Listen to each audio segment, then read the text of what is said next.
आ जाओ, इधर आ जाओ। बच्चे बच्चा हमारे इधर কিন্তু নাম হল মাথ থেরাপি। মাথ মানে কি আমি সকলো জানো আর্ট এলিমেন্ট। আমার শরীরটো কি পঞ্চ মহাভূতেৰে গঠিত। अर्णव रेकर्डिंग करो। ঠিক আছে, পঞ্চ মহাভূত কি কি হয়? অগ্নি, বায়ু, জল, পৃথিৱী আৰু এয়াৰ, ইথাৰ এলিমেন্ট বুলি কয়, স্পেচ। তো এই পাঁচটা এলিমেন্টে আমাৰ বডিটো গঠিত হৈ আছে। এটা সাপোজ ধুনীয়া এটা মাটিৰ বাচন যদি থাকে, এইটো যদি অলপমান ফুটা হৈ যায়, তাক আপুনি কিহেৰে ঠিক কৰিব? ৱেল্ডিং কৰিব নেকি? माटी दी তাক এইটো আমি মাটি দি ঠিক কৰা যায়। ঠিক তেনেকৈ আমাৰ শৰীৰটো মাটিৰে গঠিত হয়। তাক আমি এক্সটাৰ্নেল বেলেগ কেমিকেল দি বা হেৰি কৰি পেলাই আমি তাক ঠিক কৰিব নোৱাৰোঁ। অলপ সময়ৰ কাৰণে এইটো দবাই ৰাখিব পাৰোঁ। নেচাৰে আমাক ইমান ধুনীয়াকৈ গোটেইখিনি দিছে, সেইখিনি যদি আমি ভালকৈ যদি এপ্লাই কৰোঁ। মহাত্মা গান্ধী তেখেতে NIN বুলি পুনেত আছে, নেশ্যনেল ইনষ্টিটিউট অফ নেচাৰোপেথি, তাতে মই শিকিছিলোঁ। তাতে মহাত্মা গান্ধী আৰু ডাঙৰ ডাঙৰ ফ্ৰীডম ফাইটাৰ্ছবিলাকে আহি পেলাই শিকিছিলে, নিজকে নিজে ট্ৰিট কৰিছিলে। আগতে কি আছিলে, ইমান টকা পইচাৰ হেৰি অভাৱ আছিলে বা মেডিকেল চায়েন্স ইমান হেৰি নাছিলে। তো কিছুমান সৰু সৰু বেমাৰবিলাক ইজিলি ট্ৰিট কৰিব পৰা যায়। এতিয়া আমাৰ যদি জ্বৰ হয়, আমাৰ ককা আইতাহঁতে আমাক কি কৈছিলে যে জল প্ৰতি দিব লাগে। তেনেকৈ লগালগ জ্বৰটো কমি আহে। আৰু বিভিন্ন ধৰণৰ ঘৰুৱা যিখিনি ট্ৰিটমেণ্টছসমূহ আছে, তুলসী পাত খাব লাগে কাহ হ'লে, এইবিলাক সৰু সৰু বস্তু যিখিনি আছে সেইখিনি আমাৰ নেচাৰে আমাক দিছে। তাৰ পৰা আমি নিজকে কিয়ৰ কৰাৰ কাৰণে কৈ দিয়ে। তো এতিয়া যোনটো আমি দিয়া আছে এইটো কোৱা হয় আই পেক। তো বিশেষকৈ আমাৰ চকুতে সৰু সৰু নাৰ্ভছ কিছুমান থাকে।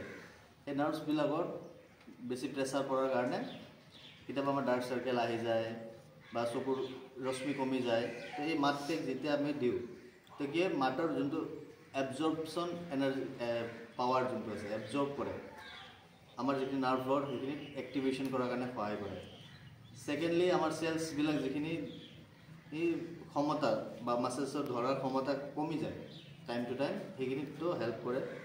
আৰু বিশেষকৈ যিসকলৰ চকুৰ প্ৰব্লেম থাকে, চশমা লগোৱা থাকে, চকু জ্বলা পোৰা কৰি থাকে, তো এইটোতো বহুত হেল্পফুল কৰে। এইটো পেক বনাওঁতে কি কৰিব লাগিব, এনেকৈ ট্ৰে থাকিব, এইটো কাপোৰ, কটন কাপোৰ ল'লে ভাল হয়। এইটো কাপোৰত গোটেইকৈ মাটিটো ধুনীয়াকৈ আমি ঘৰ মুচোঁ যেনেকৈ লেপাৰ নিচিনাকৈ অলপমান দি পেলাই তাক ফ'ল্ড কৰি পেলাই অলপমান পানীত তিয়াই পেলাই চকুত দিয়া যায়। ঠিক আছে, এইটো কিমান সময় আমি দিম? 10 পৰা 15 মিনিট আমি প্ৰথম অৱস্থাত দিম।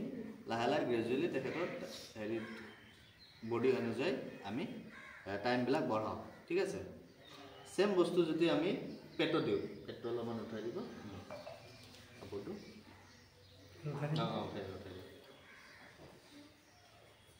আমাৰ পেটত এইটো নাভিটোৱে আমাৰ মেইন বস্তু কোৱা হয়। ইয়াতে আমাৰ লাৰ্জ ইনটেষ্টাইন আৰু স্মল ইনটেষ্টাইন থাকে। এই লাৰ্জ ইনটেষ্টাইন, স্মল ইনটেষ্টাইন, এইটো আৰু এটা নাম জানো আমি, জঠাগ্নি বুলি কয়। এই অগ্নিৰ তাপটো যদি আমাৰ বডিত প্ৰায় বেছি হৈ যায়, তেতিয়া কি হ'ব, আমাৰ বিভিন্ন ধৰণৰ বেমাৰ দেখা পোৱা যায়, গেছৰ সমস্যা, আলচাৰৰ সমস্যা। তেতিয়াও এই বস্তুটো আমি এনেকৈ যোনটো থাকে এইটো ডাঙৰ হ'ব। এইটো এতিয়া চকুৰ কাৰণে বনোৱা হৈছে, তো চকুৰ কাৰণে ঠিক তেনেকৈ এই বস্তুটোকো আমি পেটত ধুনীয়াকৈ লগাই থওঁ। ছেম 10 পৰা 15 মিনিট প্ৰথম অৱস্থাত। লাহে লাহে বেছি যদি গেছৰ সমস্যা আছে, এইটো আমি পৰীক্ষা কৰিলে গম পাম। এইটো দিয়াৰ লগে লগে পেটৰ জ্বলা পোৰা, গেছৰ সমস্যা, কনষ্টিপেশ্যনছ আটাইখিনিৰ কাৰণে লাভদায়ক হয়। এইটো কি হয়, লাহে লাহে বস্তুটো এবজৰ্ব কৰে আমাৰ বডিত। আমাৰ স্কিন যোনটো আছে চবতছে পাৱাৰফুল এটা হেৰি হয়, য'ত বস্তুটো আমাক এবজৰ্ব কৰে।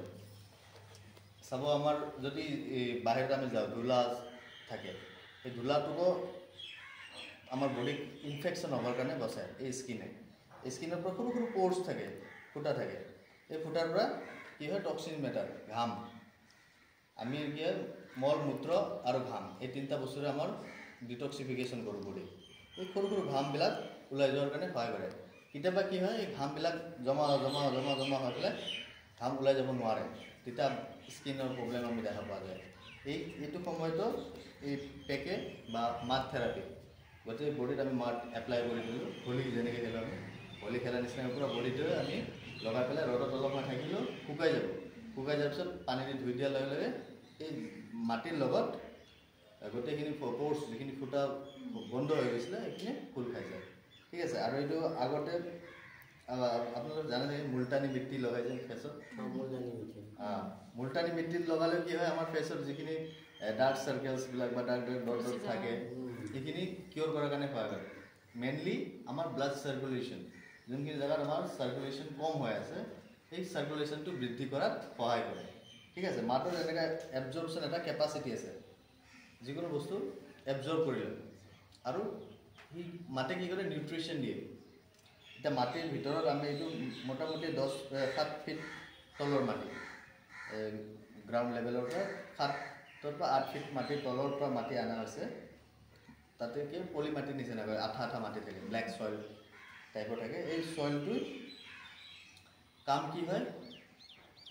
এবজৰ্ব কৰে বেয়া বস্তু আৰু নিউট্ৰিশ্যন দিয়ে এইটো প্ৰচেছত কি হয় এটা এবজৰ্ব কৰি আছে যিখিনি অলাগতিয়াল টক্সিক মেটাৰ আৰু কি দি আছে নিউট্ৰিশ্যন দি আছে যোনটো আমাৰ বডিত দৰকাৰ হয় আমাৰ বডিত কিছুমান বস্তু থাকে যেনেকৈ কোৱা হয় ছডিয়াম ঠিক আছে আইৰণ এইবিলাক ক'ৰ পৰা পাওঁ আমি খাওঁতেও পাওঁ আৰু লগতে আমি বাহিৰৰ বস্তুৰ পৰাও আমি লাগে আমাৰ বডিত দৰকাৰ হয় এই কোনে হেল্প কৰে সহায় কৰে মাটিয়ে আৰু মাটি আমি যোনটো ফল মূল যে খাওঁ ক'ৰ পৰা আহে গছৰ পৰা তলত শিপাৰ পৰা যাই পেলাই বস্তুটো ফুলে শাক পাচলি আমি যি খাওঁ ক'ৰ পৰা পাওঁ মাটিৰ পৰা পাওঁ এই মাটিৰ ইমান কেপাচিটি আছে দিয়াৰ এইটো এটা ওৱান কাইণ্ড অফ থেৰাপি কি থেৰাপি কয় এইটো মাড থেৰাপি এইটো আমি যোনটো কৰিলোঁ এইটো কয় এবডমেন পেক চকুত দিলে আই পেক হ'ব ঠিক আছে কিছুমানৰ কাহ বা বেছি থাকে তেতিয়া ইয়াতে ডিঙিটো দিয়া যায় ঠিক আছে এইটো এবজৰ্ব কৰি পেলাই চাই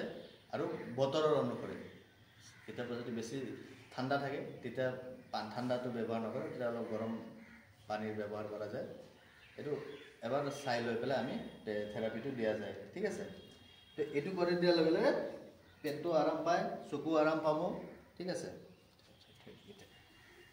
এইটো কি আছিলে মাড থেৰাপি কোনোবা যদি ল'ব বিচাৰে এতিয়া এবাৰ ল'ব পাৰিব তাৰপিছত আমি হাইড্ৰথেৰাপিত যাম তাৰপিছত ফেচত এপ্লাই কৰি ল'ব পাৰে ফেচত এপ্লাই কৰাটো ভাল ধুই ল'ব পাৰে পিছত লাষ্টত আমি ফেচত এপ্লাই কৰি ল'ম ঠিক আছে কৈ দিয়ক আপুনি কৈ দিয়ক